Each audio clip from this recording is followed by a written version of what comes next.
Bonjour à tous, on est ravis de vous retrouver. C'est un petit peu le débriefing F1 de la rentrée après la pause estivale. Il y a bien eu le Grand Prix de Belgique et on va en parler longuement car il s'y est passé beaucoup de choses. Jean-Luc Roy est avec moi, bien évidemment. Salut Jean-Luc. Mais bien sûr, bonjour LFB, bonjour à tous. Bon, t'as pu profiter donc de ce petit break estival également. Mais tout à fait, il était excellent. J'espère que pour vous c'était le cas aussi. Tout à J'étais fait. de l'autre côté de l'Atlantique, ça n'est pas un secret. Donc ça Bon. s'est très bien passé. Voilà. Pas très loin de Sébastien Bourdet. Tiens, on en dit un mot qui est revenu aux affaires et qui a terminé la course. Donc c'est super. Quand on pense, oui, Ouais. ce qui lui était arrivé il y a Ouais. quoi? Il y a 3 mois en fait. Oui. Ouais, c'est incroyable. Hein. Ouais. Ouais. Bravo Seb. Je Bravo. l'avais eu en ligne, il Oui. était en promenade juste avant de reprendre avec sa famille. Voilà, pour tout te dire. Allez, sur Motorsport TV, donc le débriefing F1, Grand Prix de Belgique. Alors écoute, je préviens tout de suite qu'on va évidemment longuement parler de l'affaire Pérez-Ocon. Hein, je fais un peu Bien de sûr, teasing. on peut dire ça Parce comme que ça. là, c'est un petit ouais. peu la polémique du jour qui enfle et qui fait beaucoup parler. Mais évidemment, on va vous détailler ce classement. Et moi, ce que j'ai trouvé comme étant une bataille exceptionnelle entre Hamilton et Vettel, entre les deux champions du monde, là, face à face pratiquement. En tout cas, il y a eu quoi? Il y a eu 2 secondes maximum d'écart entre les deux pendant tout le Grand Prix. Ouais. Je vais te dire, moi, ça m'a rappelé presque Prost Senna. Parce qu'en 88, tu te souviens, l'un prenait le meilleur départ, l'autre Oui. était derrière, Oui. on sentait qu'il fallait pas qu'il commette la moindre erreur. Tout à fait. Et là, bah écoute, ça m'a un peu fait penser à ça. Allez, je te laisse Écoute, parler. non, mais la comparaison est tout à fait valable, sauf que, et on le répète à chaque fois, ce sont deux équipes différentes, et c'est bien le plaisir de cette saison 2017, l'intérêt de cette saison 2017, c'est d'avoir, on le sait bien, Ferrari c'est mythique, dès que tu as un pilote Ferrari dans le coup, a fortiori un quadruple champion du monde, et quand en face tu as quand même un des tenants, là aussi le palmarès, on va y revenir, le palmarès d'Hamilton qui est absolument ahurissant, ça y est, il a égalé le nombre de pôles de Oui. Michael Schumacher, 68 pôles, 58 victoires en Grand Prix, on a deux monstres de la Formule 1, et quand on a ces deux garçons, comme tu le dis, qui ne sont jamais séparés par plus de 2 secondes, alors certes, il y a eu on va peut-être rentrer Oui, dans le bien détail, sûr. alors je te laisse me poser des questions, mais il y a eu 2 manœuvres d'intimidation, pas des vraies attaques, mais ça a été quand même, pour moi, toujours pareil, un beau Grand Prix. Voilà. Oui. Alors, c'est vrai, là, on peut peut-être dire un mot sur Hamilton et ses pôles positions. Bon, il va doubler évidemment Schumacher, personne n'en doute, ça c'est sûr. On le souhaite pour Oui, lui, parce oui. que s'il ne le fait pas, c'est quelque Oui, chose bon. ne va pas. Il y a encore 8 Grands Prix, il y a Oui, encore 8 c'est ça. capacités Oui. cette saison à rajouter au moins une pôle. On ne mm. voit pas comment ça ne se produirait pas. Là, cette pole position, elle a été moins forte qu'à Silverstone, où tu te souviens, il avait mis Oui. une demi-seconde à Vettel. Mais elle était belle quand même. Mais elle était Ah, belle, et on a même le sentiment que c'est peut-être ce qui a conditionné sa victoire. Ouais, absolument. Ouais. Écoute, elle était, moi, surtout à Spa, qui est quand même, pour moi, Silverstone, c'est formidable, on le sait bien, mais alors, Spa, c'est vraiment le juge de paix. Voilà, moi, je suis désolé. Pour moi, c'est le plus beau circuit du monde, avec Suzuka, je me répète, parce que Suzuka aussi est un circuit, je suis désolé, à l'ancienne. C'est-à-dire Oui. qu'effectivement, des circuits où il faut prendre des risques, il faut être courageux, il faut avoir une monoplace parfaitement réglée. Il y a ces fameux secteurs, il y a la vitesse de pointe en premier et troisième secteur, il y a la tenue de route, il y a les changements de direction, il y a des courbes, le double, où on dit maintenant triple de Pouhon qui passe à 300 km/h. Enfin, c'est ahurissant avec la réglementation de cette année. Écoute, moi, ça, tu vois, chaque fois que j'en parle, j'en ai la chair de poule. C'est génial. Il a décroché une pole extraordinaire, méritée, avec une bravoure formidable. Non, là, oui, comme tu dis, Ouais. il avait posé une option. Voilà. Ouais. Et à l'arrivée, on a senti qu'effectivement, ça avait été pour lui un combat de tous les instants. Et il a fallu effectivement résister à Vettel. Alors 2 fois finalement, au premier tour et au restart, où Vettel à chaque fois se met... Attends, c'est vrai, quand on les voit débouler en haut de l'orange, on se dit Vettel, il va y arriver. Hein. Et ben non, il n'y arrive pas. Hein. Eh non, il n'y arrive pas. Alors, bon, il y a l'histoire du DRS, on le sait bien, puisqu'il est désactivé les 2 premiers tours. Donc, naturellement, Vettel n'avait pas cette opportunité. Or, on sait que la mise en température des pneumatiques, apparemment, est meilleure sur la Ferrari que sur la Mercedes. On sait bien que c'est l'un des défauts. Et on a vu les errements un petit peu de Bottas, malheureusement, sûrement victime de ça en partie. Alors qu'Hamilton est parvenu, lui, à exploiter au mieux ses pneumatiques. Et surtout, après le restart, on ne va pas déjà dévoiler toute la course, mais où ils n'ont pas la même montre pneumatique. Et on se dit, Vettel va avoir un avantage dans les premiers tours. Ouais. Alors, est-ce à dire que quand même il faut mettre en avant Hamilton, parce que c'est vrai qu'on a le sentiment, même si Vettel est sûrement déçu d'avoir perdu, mais c'est vrai que s'il y avait Bottas en face, Ferrari triomphait. Donc c'est vrai que c'est Hamilton qui a Écoute, une là, valeur ajoutée. je suis complètement d'accord avec ce que tu dis également. Toto Wolff, d'ailleurs, le dit bien dans ses déclarations d'après Grand Prix. Bottas confesse qu'il était un peu perdu, il n'arrivait pas à exploiter la monoplace. Donc, c'est pas si simple que ça. Je veux dire, la Mercedes est nettement moins dominatrice qu'elle ne l'était des saisons précédentes. Donc, c'est tout l'enjeu, d'ailleurs, de ce championnat du monde. Ça veut dire que, encore une fois, les deuxièmes coups autos ont leur importance dans le cadre du classement constructeur. Et là, Bottas a encore à apprendre. Il en est convenu là. Et c'est bien l'affrontement entre les deux patrons qui sont Hamilton et Vettel. Et encore une fois, quand pendant 44 tours, bon, à l'exception des quelques tours, évidemment derrière le safety car, on a deux pilotes en bagarre pour le championnat du monde, on a un écart de 7 points au final et on n'a jamais plus de 2 secondes, je veux bien, il n'y a pas eu de dépassement et de redépassement, mais c'est quand même une belle bagarre. Ouais, c'est ça. Alors, le safety car, oui, c'est la seule critique vraiment qu'a formulé Hamilton. Alors, ça empiète un petit peu sur ce dont on va parler très bientôt, l'incident entre, évidemment, Perez et Ocon, mais toi, tu estimes que c'était un peu too much, le safety car? Écoute, non, il fallait le faire sortir. Parce que Hamilton a dit que c'était façon NASCAR, il y avait deux débris, non, honnêtement, non, parce que quand même la moustache avant, on va en parler de la Force India de Ocon était partie en lambeaux dans cette partie-là. Non, il y avait d'autres débris ailleurs. Non, c'est pas façon NASCAR. Pour moi, il fallait faire sortir le safety car. Non, parce que dirait-on là aussi, surtout à Spa, si après un pilote explose un pneu à pleine vitesse parce qu'il a pris un aiguillon de carbone? Non, quand même là, il faut pas faire n'importe quoi. Ouais. Alors en revanche, que le safety car n'ait pas roulé assez vite, oui, probablement, je ne sais pas pourquoi. Pourtant, si je ne m'abuse, c'est toujours Bernd Melander qui est aux commandes, qui est expérimenté, qui connaît bien ça. Je ne sais pas pourquoi il n'allait pas plus vite. Il y a une raison peut-être. Enfin, c'est un problème à se poser. Charlie Whiting devra se poser. Oui, et puis on a toujours le sentiment que c'est peut-être un tour trop long aussi, la neutralisation. Là, en plus, le circuit est long. Il pouvait y avoir un tour de moins, voilà. oui. Alors bon, il n'y a pas eu le drame de l'Azerbaïdjan, effectivement. Il n'y a pas eu la collision. Il n'y a pas eu... il a moins cassé la vitesse, mais il a bien cassé quand même. On a vu qu'avant de se relancer. Mais c'est normal. Ça, c'est le jeu. Le leader, c'est lui qui impose son choix. Voilà. Bon, écoute, en tout cas, oui, le duel, il est là, hein, Hamilton-Vettel, 1 et 2. Et puis, écoute, si on peut dire un mot de Ricciardo et des Red Bull, hein, parce qu'effectivement, toujours outsider, toujours un peu la troisième équipe. Certes, un superbe podium de Ricciardo, mais on est déçu parce que Verstappen, qui joue quasiment à domicile, a encore une fois frappé par un problème mécanique. Ça devient une sorte de malédiction parce que là, sur 12 Grands Prix, à 6 reprises, il n'a pas terminé. Donc moi, je comprends la rancœur. D'ailleurs, ça commence à couiner, hein, c'est le moins qu'on puisse dire. On sait que, évidemment, Verstappen est convoité par tout le monde compte tenu de son talent. Bon, là, on sait que c'est pas possible puisqu'on a eu confirmation aussi, on peut le dire. Les positions sont figées. Chez Mercedes, on va le savoir très vite, évidemment.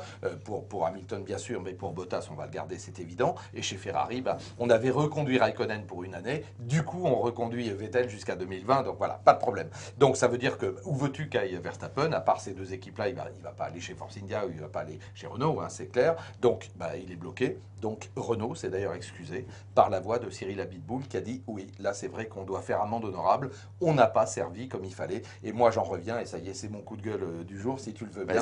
Concernant la réglementation des moteurs, je suis désolé, on est en train de se poser des questions pour 2020, nom d'un chien, que la raison l'emporte, la logique, un peu de raison, on arrête ce panier de gremlins dont on ne sait même pas. Renault, rends-toi compte, après un incident de cette nature, on est incapable, 24 heures après ou quasiment, de dire on a eu un problème là. Oui, c'est un problème électronique. Oui, on s'en doute un peu, vieux. Non, mais à ce moment-là, moi je suis ingénieur de Formule 1 aussi. C'est tellement compliqué. Tiens, on a appris un autre. Si tu veux, je rebondis. Alonso, qui fait une qualif formidable, qui est aidé par Stoffel Van Dorn, etc., qui à un moment passe le triple gauche de Pouhon à fond absolu. Eh bien, tiens-toi bien, maintenant, on a appris à cette occasion-là, moi je l'ai appris en tout cas, que les ingénieurs programment la manière dont l'énergie électrique est délivrée par les accumulateurs en fonction du tracé. Et comme Alonso n'avait pas levé le pied dans Pouhon comme il l'avait fait les fois d'avant, eh bien, le calculateur n'a pas compris qu'il fallait qu'il envoie toute la puissance. Et c'est la raison pour laquelle Alonso a avorté sa tentative en qualif. Sinon, il était mieux que ça. Mais on va où là, oui, là ça veut dire qu'un pilote, je vais rester poli, le courage, ça commence pareil, le courage d'envoyer à 300 km/h dans un triple gauche, il est pénalisé, dis donc, parce que le système, il n'a pas compris ce qu'il faisait. Mais on va où là? Non mais c'est ça la Formule 1? Là, il y a un vrai problème. Hein. Nos amis de Liberty Media, vous vous posez des questions. Pourquoi c'est pas assez spectaculaire? Voilà, ça, faut arrêter ces conneries. Moi, je suis désolé. Voilà, que le pilote retrouve le talent, le mérite, et quand il fait un exploit de cette nature-là, qu'il en ait le bénéfice, dans un chien, et qu'on nous dise pas après, oui, le système, il n'a pas compris ce que le pilote voulait faire. Oui. Vieux, il essayait de passer plus vite, c'est tout. Bon. C'est vrai que c'est un peu aberrant. J'arrête de m'énerver. Oui. Cela étant, je rebondis là. C'est un jeu de ping-pong en permanence. Alonso, qui finalement maintenant se singularise, je vais dire ça, c'est un peu méchant ce que je vais dire sur Alonso, mais c'est pour provoquer le débat, qui se singularise par des déclarations un peu amères, cyniques. Il en fait pas un peu trop? Il faut peut-être pas qu'il arrête un Alors, peu ce oui, jeu aussi. il est maître du jeu. Ouais. Il est maître du jeu. Son contrat s'arrête chez McLaren Honda. On sait que McLaren Honda va tout faire, c'est le cas de le dire, pour le conserver. D'abord, où irait-il? Alors, il l'a dit. Alors, il y a un bruit qui a couru dans le paddock. Oui, C'était Williams. Oui, oui. Williams. Bon, mais c'est évident que c'est un bruit comme un autre. Je ne sais pas par qui il a été lancé. Il y a plein de gens qui ont intérêt à raconter un peu n'importe quoi. Qu'irait-il faire chez Williams? Enfin, c'est une équipe estimable, une équipe, mais bon, c'est pas une équipe pour gagner des grands prix. Non. D'ailleurs, ils n'en Et gagnent même pas. plus ça va Et- dans cette année, depuis quelques temps, c'est un peu décevant. Et si on se borne à écouter Alonso, lui-même a dit « Je ne resterai en Formule 1 que si j'ai les moyens de gagner des grands prix ». Il n'a même pas dit d'être champion du monde. Évidemment que c'est son rêve à nouveau, mais de gagner des grands prix. Alors, c'est vite fait, à part Ferrari et Mercedes, où veux-tu qu'il aille? Ou éventuellement Red Bull, Voilà, bien puisque sûr. Ricardo en a gagné. Mais bon, on sait bien que tout est figé. Donc à mon avis, il n'y a qu'une solution. Ou il reste chez McLaren Honda en reprenant un salaire colossal, et on ne va pas lui reprocher. Mais quelle promesse Honda, quelle garantie Honda peut-il lui apporter? Ou il quitte la Formule 1. Bah, la question se pose carrément. Bon, on y arrive. À la bataille Pérez-Ocon. J'ai encore, allez, on va dire une question. C'est pour englober les deux Finlandais, Oui, Raikkonen oui. et Bottas qui terminent 4 et 5.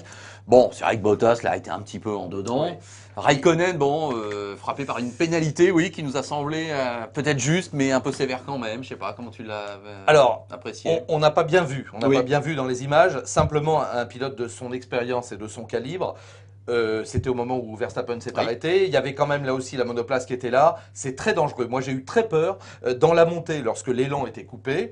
Les voitures débarquaient derrière à plus de 300 km/h avec visibilité zéro. Ouais, hein. ouais. Puisque, bon, je me prends pas pour un pilote, mais j'ai eu la chance de faire les 24 heures de Spa en 90. Et je peux dire, le rayon le rouge, tu ne vois rien. Et c'est pas une Formule 1 et on va pas à la même vitesse. Ouais. Donc, tu arrives en haut et tu découvres. Ouais. Et si tu découvres une monoplace sur la trajectoire avec 150 ou 200 km/h de moins et qu'il y a deux monoplaces, c'est comme ça que les drames surviennent. Donc, moi, je comprends la sanction. Honnêtement, elle est peut-être dure. Oui, c'est vrai que ça a plombé un peu son Grand Prix, mais c'est normal. Un pilote de son expérience, à la limite, un jeune, tu vois, un peu rookie, un peu bon, il n'est pas fait attention, je peux comprendre. Raikkonen, non. Voilà, c'est normal. Ok. Bon, allez, on y va, on arrive, puis On y après va. on reviendra sur les autres pilotes qui se sont mis en évidence. Mais Oui. je te propose d'aller directement à la polémique du jour, donc Pérez-Ocon. Alors, c'est pas la première, ça c'est le moins qu'on puisse dire. C'est peut-être pas la C'est dernière. peut-être pas la dernière. Là, ça a pris un tour quand même un peu mauvais, parce Ouais. qu'il y a aussi une déclaration d'Ocon Ouais. qui dit carrément il a essayé de me tuer. C'est pas une déclaration anodine. Bon, alors il y a plusieurs épisodes. Il y a les épisodes du départ, et puis il y a ce qui a provoqué le safety car. Alors je sais pas, on revient au départ. Alors, on revient au départ. Bon, je crois allez. qu'on va le prendre Oui, chronologiquement. ça, voilà. Bah, le départ, on voit bien que Pérez est en lutte avec un pilote Renault à l'extérieur sur Oui. la gauche et on est dans la descente Oui. vers la ressource, avant le raidillon. Donc là, moi je comprends là potentiellement l'erreur de Pérez. Alors Esteban a raison de tenter le coup. Lui, il est mieux ressorti, donc il est en train d'essayer de le passer à l'intérieur. Pérez manifestement ne le voit pas de mon point de vue, donc il se resserre. Effectivement, il y a collision et ça peut être très grave. On Oui. sait très bien le plus grand danger dans les monoplaces, c'est quand les roues s'engrainent Oui. l'une dans l'autre et que une monoplace peut Ah oui. monter en Et l'air. là, on est donc au départ, il y a 10 voitures derrière, Oui. quoi. Oui, Ça voilà. peut être terrible. Oui. Il y a eu un carnage déjà, mais c'était sous la pluie. Il y a, Oui, il y a une vingtaine on se d'années. souvient hein, à on l'époque se rappelle. d'Amoni, Schumacher, Voilà, oui, voilà. il y a 15 voitures touchées. Exactement. Oui. Heureusement, pas de blessés Oui. d'ailleurs, mais beaucoup de casses. Bon, là, ça peut être plus grave que ça. Bon, donc là, pour moi, Pérez, il est fautif, largement. C'est lui qui commet l'erreur, mais il est excusable. On peut comprendre. Donc voilà. Donc là-dessus, je passe. Je dis Ocon est fougueux, mais c'est le jeu aussi. Quand on a 20 ans, qu'on est pilote de Formule 1 Ouais. et qu'on est en train peut-être de passer deux pilotes d'un coup, eh ben on tente le coup. Bon. Voilà. Sinon, on Ça- n'est pas pilote de Ouais. Formule 1. Voilà. Bon, cela étant, ça commençait mal. Oui. Parce qu'effectivement, il y a eu accrochage. Et heureusement, les monoplaces n'ont Oui. rien ou presque Oui. rien. Ça, c'est vrai que c'est Miraculeux. ça qui a finalement le plus surpris, c'est Oui. qu'Ocon pouvait continuer. Deuxième passe d'armes, pratiquement un peu la même, si j'ose dire, sauf qu'il n'y a pas de troisième voiture, Ouais. mais on est au même endroit. Ouais. La descente, et Ocon essaye d'aller à droite, et là, donc, est-ce que Pérez fait une Schumacher face à Barrichello en Hongrie? Tu te souviens de Ouais. cet épisode?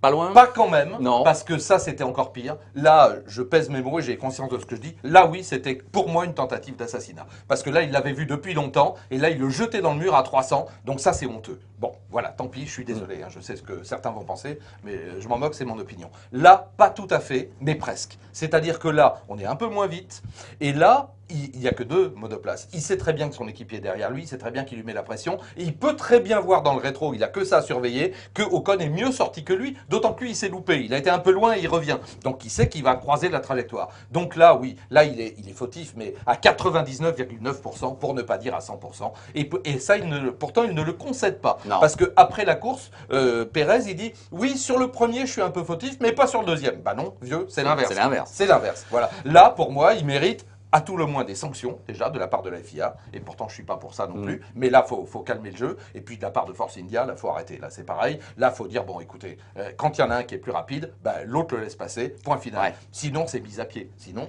carrément, on le met à pied. C'est tombé d'ailleurs en ce lundi matin. Force India menace de bannir ou d'imposer une sanction qui serait un grand prix de suspension à l'un de ses pilotes si ça se refait. Bah, là, c'est pas un de ses pilotes, c'est Pérez. Ouais, Voilà, faut mettre un nom. Et c'est pas parce qu'on est français, parce que c'est face à Ocon. Là, la faute, elle est du côté de Pérez. Encore une fois, aux 2 tiers sur le premier et à 100% sur le deuxième. Alors Pérez dit il pouvait attendre en haut et d'aller me doubler au combe. Il est pilote ou pas, Pérez? Non, mais je m'excuse, mais bon, à un moment, quand tu as cette opportunité, et on voit bien que la différence de vitesse est importante et que Ocon peut passer avant la ressource, eh ben tu passes dès que tu peux. Et oui, il peut attendre. Ben non, il n'attend pas, parce qu'il a cette opportunité, il est mieux ressorti de l'épingle, il accélère plus fort, et il a manifestement le temps de passer. Alors évidemment, c'est un poil limite. Ben oui, mais la course automobile, c'est un poil limite. Si on inverse, Ocon est devant, Pérez derrière. Ocon s'écarte et laisse passer Pérez. Ben oui. Ah ben oui. Ça, tu penses qu'il aurait fait pareil? Ben, Pas pareil. J'espère qu'il l'aurait pas mis dans le mur. Surtout après l'Azerbaïdjan, où là encore une fois, et moi je lui dis, Esteban, je l'avais vu après, on sait qu'il était plus fautif, là, il en est convenu. En Azerbaïdjan, mais c'était pas à la même vitesse ni au même endroit, avec les mêmes risques. Mais quand lui, il laisse pas de place à Pérez et c'est lui qui le met dans le rail, bon, c'est globalement Esteban qui est plus fautif que ne l'est Pérez. Voilà. Donc, on est logique, je veux dire, voilà. Bon, mais il y a moins de danger, il y a moins de risques physiques et il y a moins d'enjeux, me semble-t-il. Bon. On apprend que donc Raikkonen, on en parlait, a une pénalité de 10 secondes, stop and go, à cause d'une faute qui semble un peu mineure quand même. Là, la direction de course dit non, il n'y aura aucune sanction pour Pérez. Oui, je pense que ça aurait été entre 2 pilotes qui n'étaient pas de la même équipe, la sanction serait tombée. Ouais. Là, tu vois, je pense. Il y en a bien une en Hongrie, tu te souviens, Verstappen et Ricciardo, oui, pourtant. naturellement. Ouais. Mais là, à mon avis, peut-être la direction de course n'a pas voulu prendre de sanctions parce que c'était les 2 pilotes de la même équipe. Je pense que, tiens, on a un pilote Mercedes et un pilote Ferrari, imagine ça. Imagine ça, tiens, Vettel, Hamilton, quel que soit le rôle de l'un et de l'autre. Imagine qu'il y ait un des 2 leaders du championnat du monde en bagarre qui tasse l'autre dans le... Bah, évidemment qu'il y a une sanction qui tombe. Voilà. Enfin, je veux dire, il faut y réfléchir. Quel que soit, encore une fois, celui qui met l'autre dans le mur. Oui, mais bon, j'ai pas quand même trouvé logique qu'on sanctionne Verstappen en Hongrie. Ouais. Et pas à la rigueur, Pérez, non, mais bien aussi. Ben, c'est tout le problème des sanctions, encore une fois, et c'est tout le problème de la logique. Et on le sait, bon, a priori, le collège des commissaires sportifs, il est un petit peu variable. Il y a au moins un élément qui varie, c'est le pilote. C'est un peu délicat. Moi, je te dis, j'aime pas trop toujours critiquer pour critiquer les décisions de l'arbitre, ou en l'occurrence du collège des commissaires, mais oui, c'est pas très logique. Ouais. Ça manque de continuité, ça manque de clarté. Voilà. Bon, ok. Bon, bah, je crois qu'on a dit ce qu'on avait à dire sur l'affaire Pérez-Ocon, mais affaire à suivre, justement. Affaire à suivre. Oh, bah, il reste 8 grands prix. Et oui, mais attends, justement, c'est vrai qu'on se pose la question, ils ne peuvent pas continuer comme ça. Enfin, non, parce que là l'équipe est en train de subir effectivement ce problème, cette concurrence exacerbée, je dirais, et même cette lutte acharnée, alors que les deux, et les dents qui rayent le parquet, tout le monde le comprend très bien, que les deux piaffent d'impatience de monter dans un baquet plus performant, et on a bien compris que, en l'occurrence, Pérez qui avait raté le carrefour McLaren à l'époque, là lui il est frustré, il est un peu plus ancien, il se dit oula, si je me laisse déborder par ce genou de 20 ans, là je suis bousculé, ma carrière elle s'arrête là. On comprend l'enjeu. Quant à Esteban, il a faim, il a 20 ans, il a faim, il y en a d'autres qui vont arriver la saison prochaine, et il se dit, moi je joue mon créneau là, et puis je te dis, on ne sait pas ce qui se passe, regarde, Rosberg s'arrête et Bottas se retrouve à Mercedes. On ne sait pas ce qui peut se passer.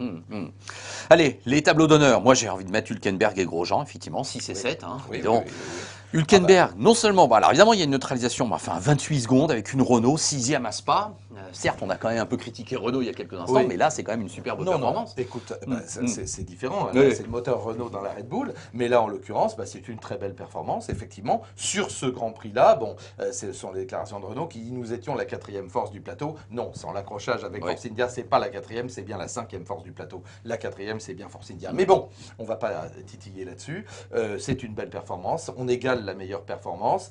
C'est solide. Palmer en qualification était très bien. Et là aussi, on l'a assez s'est tapé sur la tête. Donc il faut dire quand ça va bien. Palmer était très rapide. Il a été frappé encore une fois d'une... Là aussi, bah, je vais pas m'emporter deux fois dans le même débriefing, mais ces sanctions sont ridicules pour moi parce qu'elles frappent les pilotes et la performance du pilote. Que l'on frappe éventuellement l'écurie parce qu'il y a un problème de fiabilité mécanique, je veux bien, mais le pilote, non. On lui a pourri sa belle qualif à Palmer qui aurait dû partir 10e. Bah non, alors il est parti 14 parce qu'il y en a un autre qui a pris des pions. Enfin, là, il y a un moment, la grille de départ, tu la remontes par l'arrière, hein, parce que pour ne pas parler des 65 places de pénalité de Stoffel Van Dorn.